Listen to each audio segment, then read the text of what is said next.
What's up, everybody? Welcome to another edition of Drive for Show, DFS for Dough here on RotoGrinders. Another week of golf talk. We're 1 week away from the Masters, so super exciting to be with you as always here live on a Tuesday night. I am Justin Van Zuiden, aka STL Cardinals 84. I've got my buddy Notorious, Derek Farnsworth, alongside. Noto riding high after hitting the Jaeger outright last week. Was a solid week, I think, for a lot of people, and we talked about him on the show. People maybe not paying as much attention to Jaeger after a tough stretch in Florida, but lo and behold, switched to Texas, and Jaeger turns it on and wins the tournament. So Noto, congrats on the extra bucks, and how's it going? Yeah, going good. Some extra Masters bucks to spend, so I'm excited for that. But yeah, I can remember so many Sundays where putting just didn't go my way, and man, Jaeger got so lucky. Everyone was missing putts on Sunday. Toasty bogeyed 18. Obviously, Scheffler missed that 5-footer on 18. But then you had, Dietrich missed like a 6-footer for Eagle on 16. Taylor Moore was just short. Everything that could have possibly gone right for Jaeger did. He wasn't able to birdie either of the easy 2 holes on 16 or 17. But yeah, got the win and feeling pretty good. How was your week? Yeah, not bad. Definitely better than the week before. So I liked Jaeger a good bit last week as well. Again, a few too many kind of landmines in my lineups, a few too many miscuts to really contend at the top, but it was a decent week. When you look at, I was looking at our snake draft, so of course you had Jaeger in the snake draft as well, so you won that. So I'm sure that was the biggest win of the week for you, winning the snake draft. And Tug Rules had 6 guys make it through. You only had 5, so still managed to beat him with Jaeger and Finau as well as part of that group that finished at 11 under. And it was really a wild leaderboard. Like if you heading into the weekend, there was like 20 guys within a couple shots of the lead, and it didn't really even spread out that much. On the weekend, there were still quite a few guys there in the mix, at 10, 11 under par. And like you mentioned, a whole lot of missed putts that one make here or there would have really swung. And it was almost a real shock that we didn't end up having a playoff with somebody that was there behind Jaeger. But encouraging week for Finau as well. And, Scheffler, if he doesn't 3-putt from 4 feet or whatever on Friday on his last hole, he just sometimes the putter just goes wayward with him, which is the only time he even looks human these days. So yeah, any other takeaways from the first Texas event there last week for you? You mentioned pretty much everything. Joel Damon chalk, never again. I talked myself into it, and that did not work out well. But yeah, a lot of the other guys that we were on ended up playing well. You mentioned Finau. I think he missed a 2-foot putt on 16 on Sunday, so he could have been right there at 12 under. The 3-putt from Scheffler was pretty bad. And then Toasty, this is the guy that cost us a bunch of money a few weeks ago on the Made Cup parlay in our Discord. And I thought for sure he was going to be the one to take down Jaeger, so I wasn't going to be happy with him. But heard some funny stories about him. Apparently he's on his 6th caddy already this season. So he's played in 7 events and he's had 6 caddies, which is not good. Goes to show that he doesn't get along with too many people. And then after in his interview, he said he's going to be back and he's going to get his revenge. So you don't hear that very often. I'm not sure who he's going to get his revenge on, the course or the field. Everyone, apparently. But yeah, his story just continues to grow. And I was listening to the Shotgun Start podcast, one of my favorites.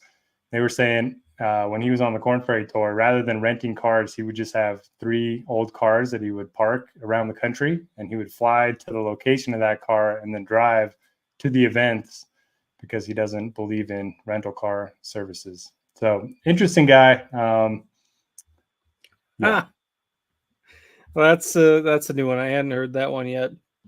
And obviously it came out, he's article over the weekend that, he's not here to make friends. That kind of made its way around social media. I think that's pretty obvious to everybody at this point. Don't really need anyone to say that out loud, but it was interesting to see him in the mix there. Got a little chirpy with Finau on Saturday a couple times. But hey, this is what the PGA Tour needs, right? We don't have Patrick Reed to be the villain anymore. We need somebody to fill that void. So it sounds like we got the man.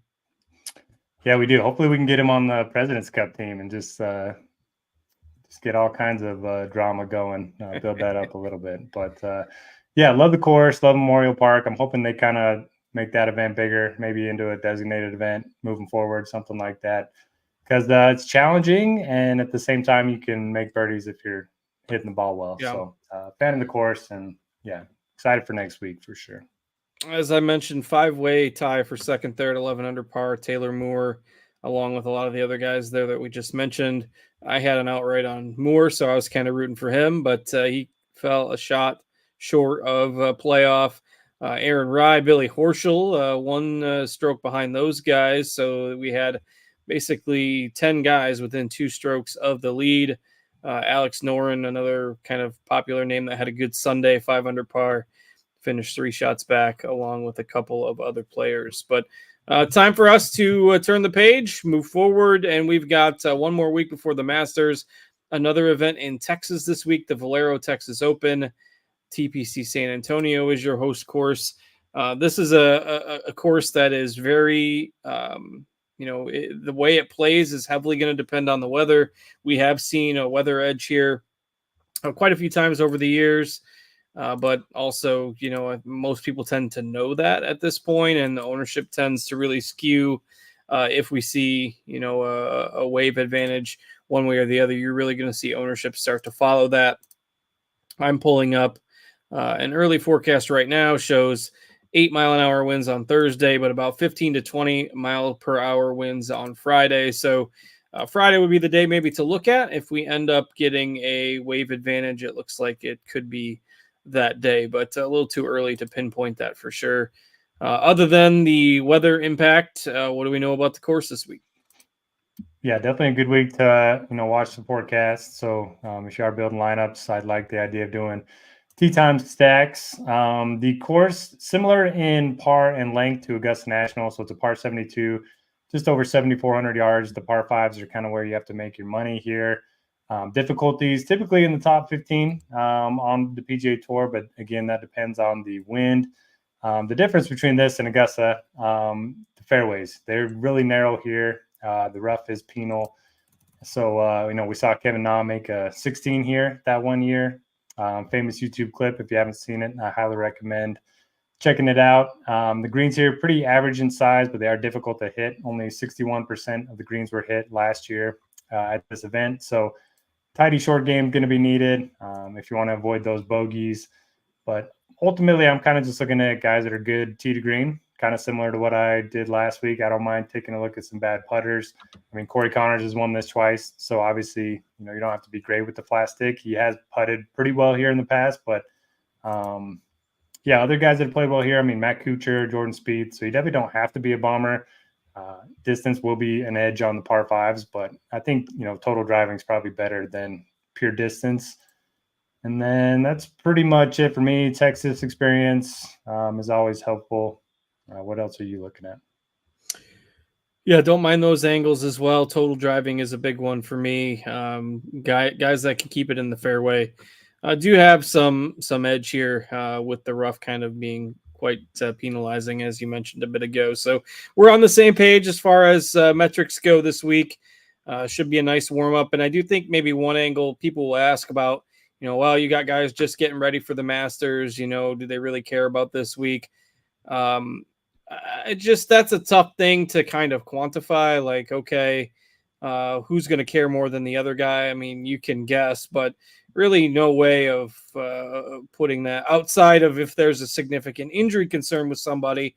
That kind of came to light with Wyndham Clark last week. People started wondering, if he was going to stick it out. And he ended up having a pretty good Sunday round as well, and made the cut and had a decent, not spectacular week, but just caution against maybe overthinking that as far as the coulda, woulda, shoulda as far as next week goes with the Masters. So, all right, anything else before we get into it here? No, I agree with you in that if they're playing next week, I mean, if they get off to a bad start, maybe they kind of mail it in. and head to Augusta. But a lot of the big names in this field haven't been very good recently. Rory, Spieth, Morikawa. So I think a lot of them are kind of hoping for a good finish heading into the first major. Yeah, I agree. I think that's an angle I'm not really looking at too much this week as far as risk of players, withdrawing. If a guy's +5 on Thursday, that GPP line at present probably wasn't going to win anyway. So, all right. The pricing this week, it's a relatively weak field, maybe a little bit stronger than what we have seen here the past couple of years. But Rory gets the big price bump this week. He's up to 12-3. Matsuyama, Aubert, and Morikawa, the other names above 10,000. And it's kind of like last week where we don't have a ton to spend on. But last week we had Scheffler at the top. This week it's Rory, who, as you mentioned, not maybe in the best of form, especially compared to Scheffler. But really interesting to see that we have the early ownership number on Rory at about 30%. 25 on Matsuyama, 26 on Aubert, and then Morikawa with a little bit less. But you're still going to see a good share of ownership on all these guys simply because there's not a lot to pay up for. So what do you do with Rory? And if you don't like him, the other three up here? Yeah, honestly, I don't love Rory at this price point. My model doesn't have that much of a gap between him and the other options, pretty much in the 9Ks as well. And then, I mean, the betting market, he's at 10-1. Ludwig's at 12-1. So there's not a big, difference there either. He's only played here once in the last 5 years. He missed the cut. So I'm not too high on Rory. I mean, his form isn't as bad as people make it out to be, but no top 15 finishes in the last 10 weeks. So I have a hard time prioritizing him. I kind of like the balance builds. No issue with the deck. He's been playing great. He gained 14.3 strokes tee to green at the Players his last time out. So if you want to play him, I don't mind it. Aubert's been great on all courses, and he should feast on these par fives. He played here as an amateur, so he's at least seen the course. And then Morikawa, I think it's a good course fit for him, but I would love to have seen him play the course before. I didn't mention it in the course preview, but course history has been very predictive here over the years. So I kind of want to see, somebody at least one finish here. So yeah, I don't have a strong take on any of the 10K guys. I kind of like starting in the 9Ks myself. Yeah, I don't think that's a horrible approach. I like Aubert a good bit. I think, if you're prioritizing total driving, if he's keeping it in the fairway, he does have the potential to kind of overpower the course.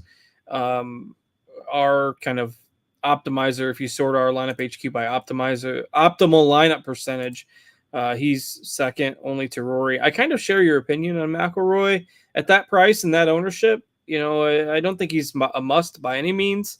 I don't know as though I'll fade him entirely, but just definitely a player that I'll probably end up being underweight on this week. I don't mind pivoting to the other guys in this range. Like Matsuyama, I would have liked a little bit more if the ownership was a little lower. I think Aubert is definitely the guy I'll take a stand on and be overweight on in this group, probably even with the field or under on the others. Which brings us to the 9K range where we have Max Homa leading that off, Fitzpatrick, Spieth, a few guys that have been maybe in hit or miss form in this 9K range. Corey Connors is going to get a lot of attention, as you alluded to earlier in the show, 2 wins in the past on this course. And then you've got Fleetwood and Benny On rounding out the 9K range as well. Not a whole lot in the gaps in ownership in this range. Almost everyone in the 9Ks in kind of that 12 to 16% ownership bucket, with the exception of Connors, who might end up being the most popular play on the slate by the time we get to Thursday. So importantly, what are you doing with Connors, and how else are you filtering this 9K range if you like that balanced approach? Yeah, don't mean to go backwards here, but we went through a little thought experiment last week with Scheffler, and that his top 5 odds were like -120. So we were saying, if he has 60%, implied odds of finishing the top 5, and he's 50% ownership, he's probably still a strong play. This week, Rory, he's plus 250 to finish in the top 5, which is, significantly worse than Scheffler was last week. So just keep that in mind. Not that, Vegas odds are everything, but I think he's a significantly worse play than Scheffler was last week. As far as the 9Ks, yeah, if you're playing cash games, small field tournaments, I think Connors is the easy starting point. He's been great with the ball striking all year. I don't think he's missed a cut yet. He's won here twice, 5 for 5 in cuts made. MME, I probably will be a little underweight just because I'm hoping, he finishes top 25 or something and you don't necessarily need him. But the rest of the range, I like quite a bit. I like Benny on at 9K. He's been solid all year. He's got 5 top 8 finishes in his last 13 starts, so a ton of upside. A couple top 10s here in the past. I like Spieth a little bit. He's one of those guys that is from Texas. Excellent short game. The irons have been pretty bad recently, but he always seems to find it the week before the Masters and at the Masters. I think we're going to see a nice finish from him at 9,500. And then Fitz. I mean, are we buying into the driver narrative that the weight taken out of the grip is going to fix his driver? He gained 4.7 strokes off the tee, which is like his best in a year the last time out. So what are your thoughts on him? Yeah, but that was just one start, or has he had 2 starts with the new? I think it's just twig? One. Yeah, it was the Players. He hasn't played since the Players. So no, I am not. Now, I mean, he was in pretty poor form prior to that. And now one decent finish and a price hike, and it's not like he's 5% owned. I like Fitzpatrick. The projections still aren't buying in. The ownership is a little too high. The price is expensive.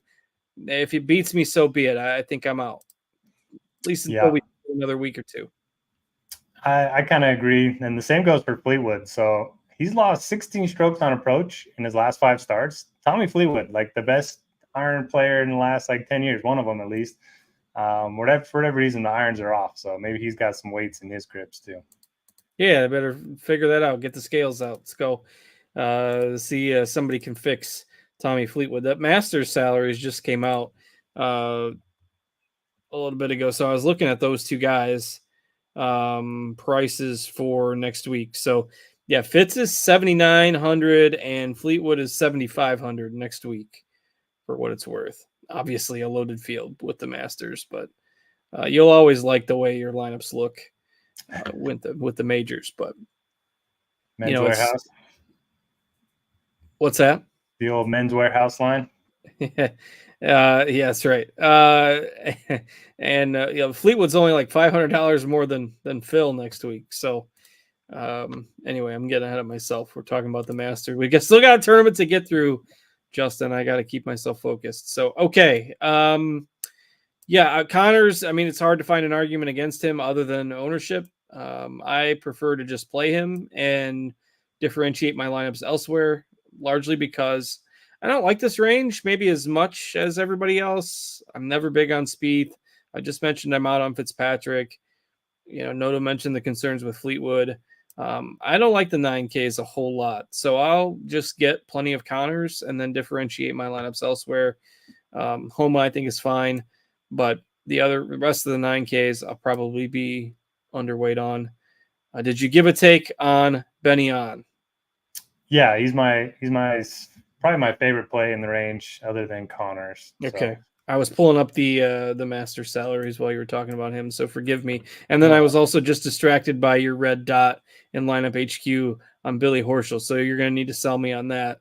Other than I saw about 3 clips of him holing out from off the green last week, which is what Billy Horschel always does when he gets on his Billy Horschel hot streaks. So yeah, 8Ks. You got your new boy Horschel in there. You got Harmon in there. Harris English in here. It's full of Noto wonders.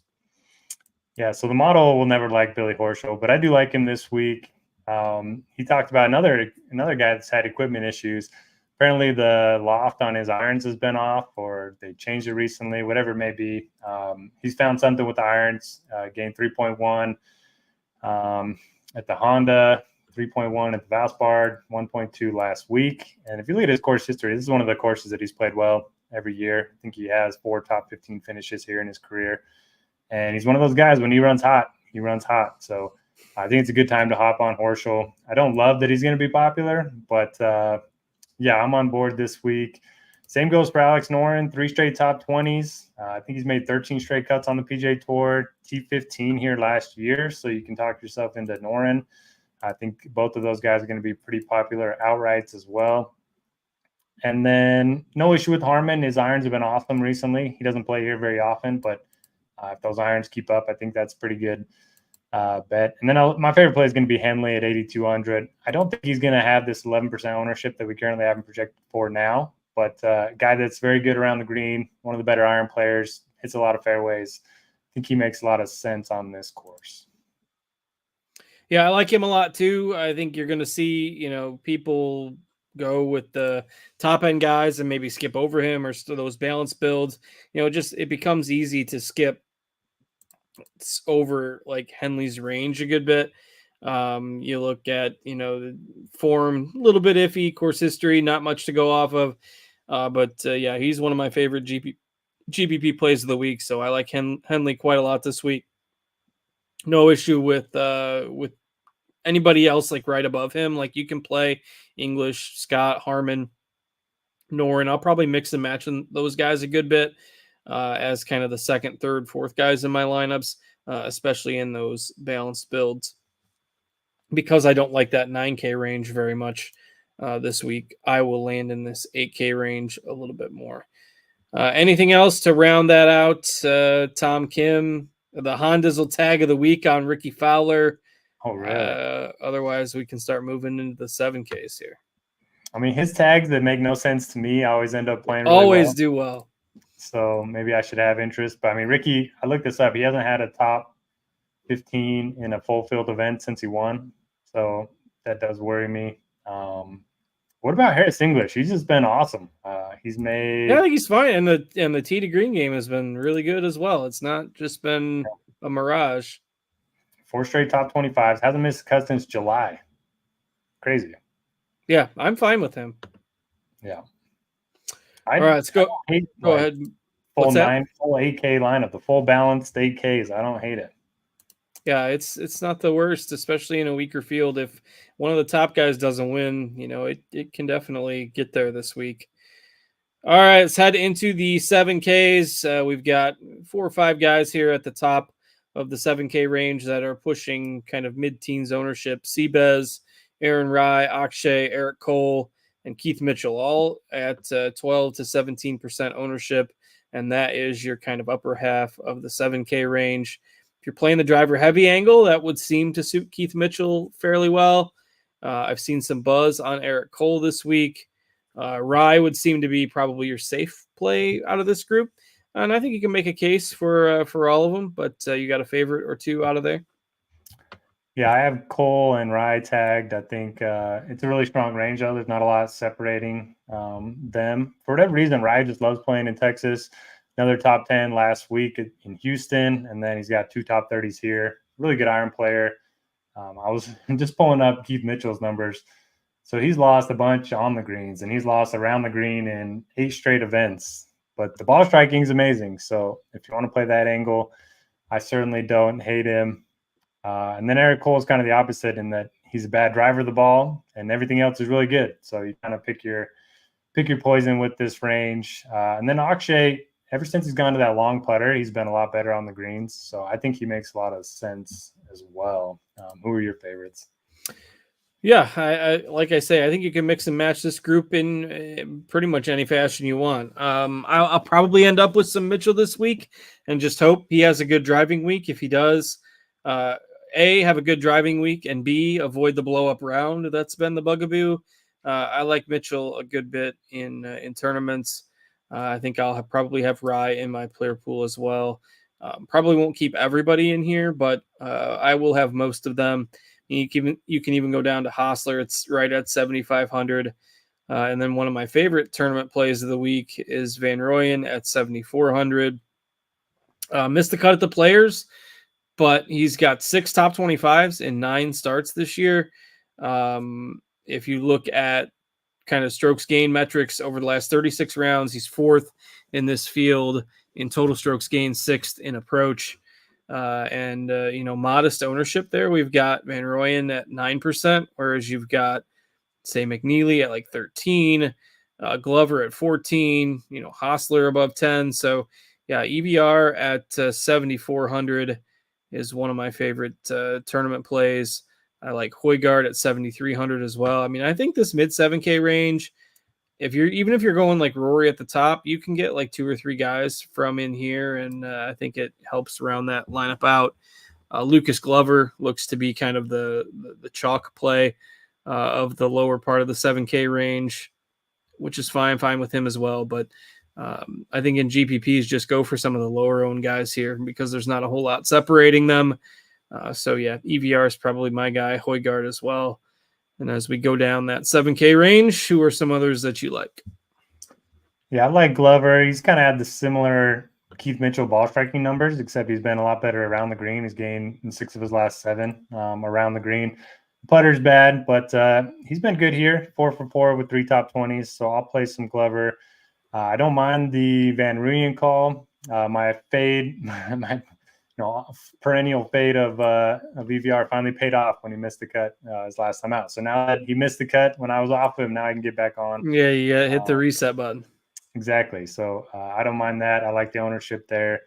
McNeely's been really solid. High floor. He's making a lot of cuts. The irons haven't been great, but everything else has been really good.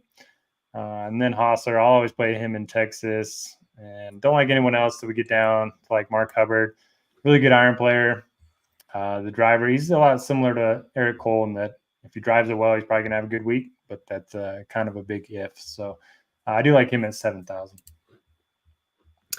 Yeah, I don't mind him either. Otherwise, I think I've kind of hit on most of my guys at or above the 7K range.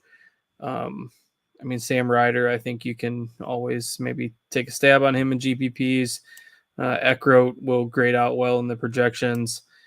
So this is interesting. I mean, even though it's a weaker field tournament, it's not maybe as weak in this. There's not as many names like at the top, but the middle to upper value range, there's a lot of decent names in here. Not as many no names as you would expect for a full field event. I mean, even the 6Ks is littered with guys that we've seen upside from, but very inconsistent, like Patrick Rogers, Montgomery. Doug Gim has hit the skids after a pretty hot stretch. I mean, it was only like 3 weeks ago, Doug Gim was massive chalk at like 8,300, and now he's 5% at 6,900. We've seen Davis Thompson, show up before.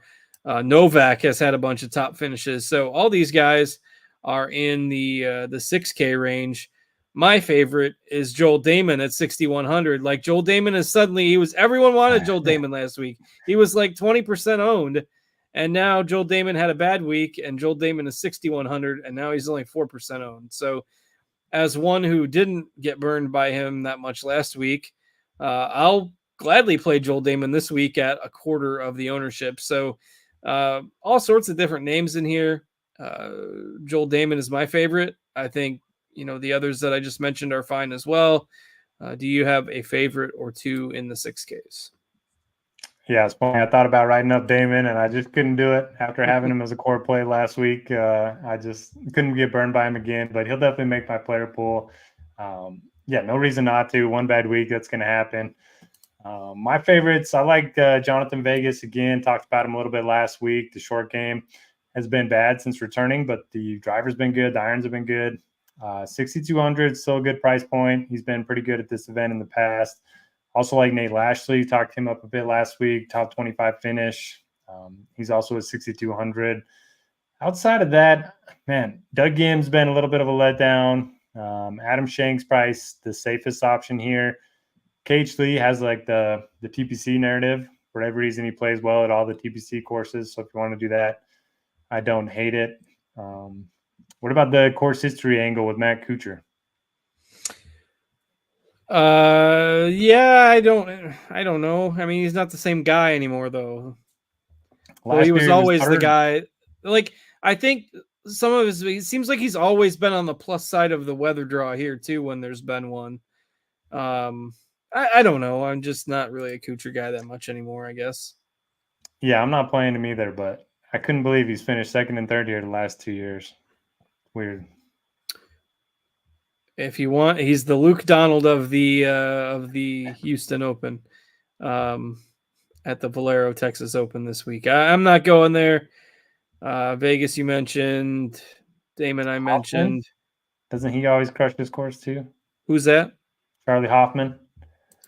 Yeah, this is Charlie Hoffman tends to play well in Texas too, and he's the old. This is the time of year where even at the Masters, bet him as the first round leader and watch Hoffman go to work. But let's see. The only way he can get in next week is if he wins. 2 runner-up finishes here in 2019 and 2021.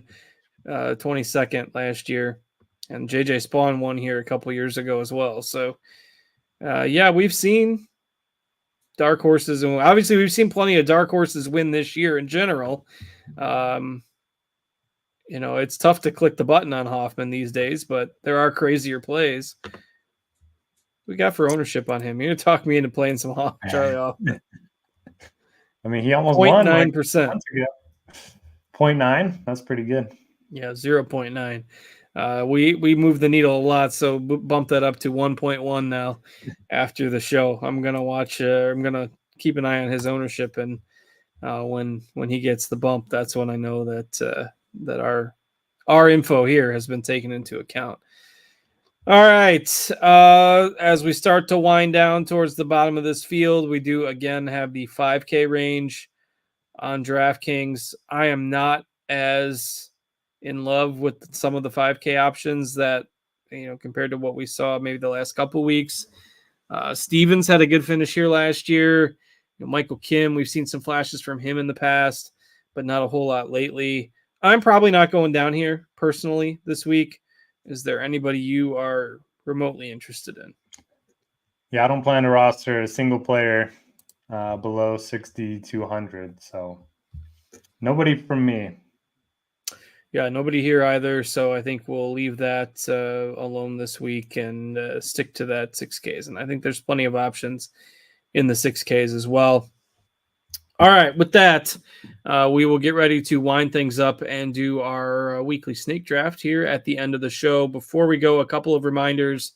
Again, RotoGrinders is partnering with Betsperts Golf with their cool new rabbit hole tool.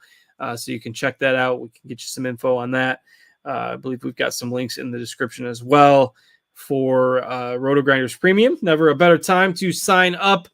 Get yourself a combo RotoGrinders Premium subscription at an exclusive price of $469.99. That's a savings of $250 over buying 6 months individually. So that gets you access to NBA, which we've still got a couple weeks of the regular season and the playoffs yet to go. Obviously, a great time of year for PGA, NHL, MMA, MLB is just starting. So never a better time to check that out. And you can also give the Combo Premium a test run with a 3-day pass for $19.99 if you're just looking to check it out quickly before diving in. So you can get the link in the description for that as well. And maybe Steve can throw that in the chat. So with that, if those of you who are wanting to drop off, feel free to do so. But again, check us out on YouTube and at rotogrinders.com. You can leave a thumbs up on the video, subscribe to the YouTube channel.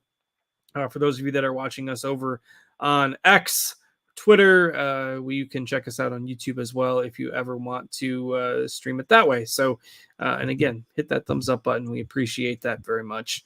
So for those of you that are leaving, we'll bid you adieu for another week, and be sure to tune in next week, and we'll be talking all things Augusta for the Masters. Those of you that want to stick around, we'll go ahead and get our snake draft fired up here. And again, Noto trying to make it 2 weeks in a row here. So I will check the lobby, and we'll see if there's our usual 5-man or 6-man $5 snake draft here. There's one that's 2 of 6 right now, so hopefully that's a couple of our viewers, and or if you already got in there. And I am now 3 of 6 in our $5 snake draft. So get in there in a hurry if you want to join us this week. Masters will be tough. That would be the one tournament where it'd be cool to do a 12-man that I think we could fill, but I don't think that's possible next week. Yeah, we would need 84 in the field. Yeah. Almost positive we don't have 84. Yeah, it'd be fun to roster like Mark O'Meara and those guys.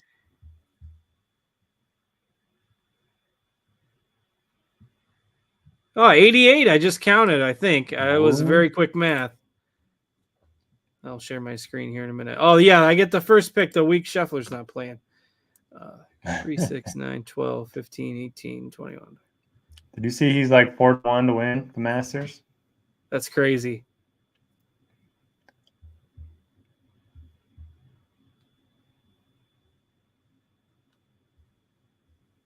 Yeah, I think there's 88. That'll be if they have the 12 mans available, that'll be interesting. All but like 4 guys. Yeah, we got to do it if it's available. Although, well, there's not a lot of old dudes in there this year. Not as many as we used to have. Freddie Couples is still playing. 5 or 6 amateurs. Mike Weir. Anyway, getting ahead of myself. All right, I will share my screen. We're about to get rolling here.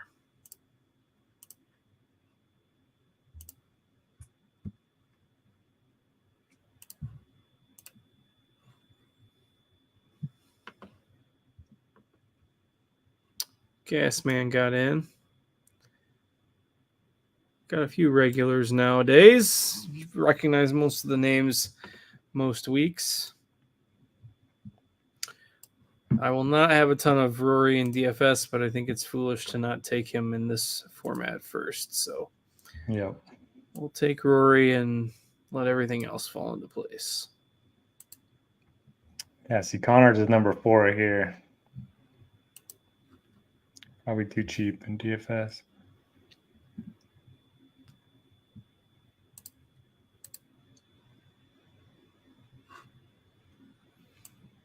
Yeah, it would surprise me if he doesn't check in as that. I think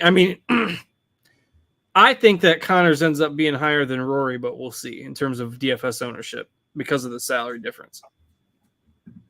Yeah, I think so too. Did you give your thoughts on Spieth?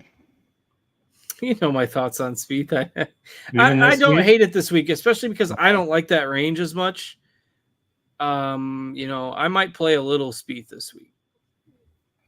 Okay. You heard it, everyone. I don't hate it as much as usual, so I didn't just immediately dismiss it. This week and next week are like the 2 weeks I play him. Get the value on him when you can. I better pull up the Masters pricing. I haven't looked at it yet. The first I looked at it was when we were just talking, or when I mentioned it about 10 minutes ago. Scheffler's only 12-1. He's going to be so popular. Yep, that will be a mammoth number. Spieth at 9,300. That's going to be. He's going to be low owned probably.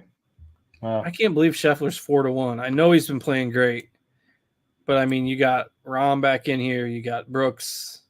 You got Neiman. I mean, nobody knows because nobody watches Live, but Neiman has been like on fire. Yeah.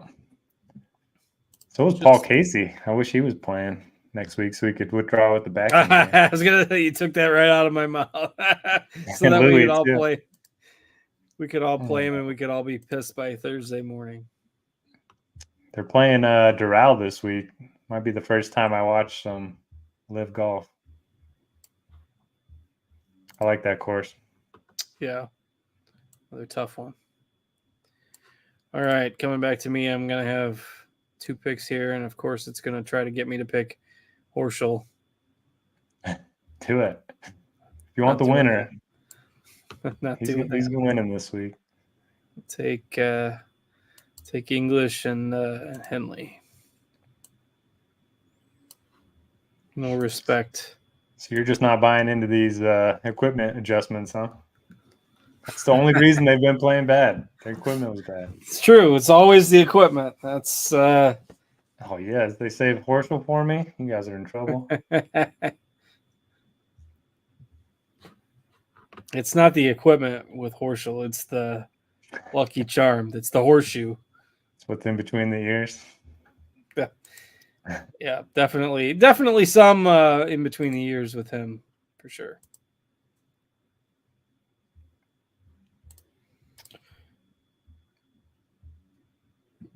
I did see Toasties in the field. I wonder if he drove San Antonio and is going to get his revenge.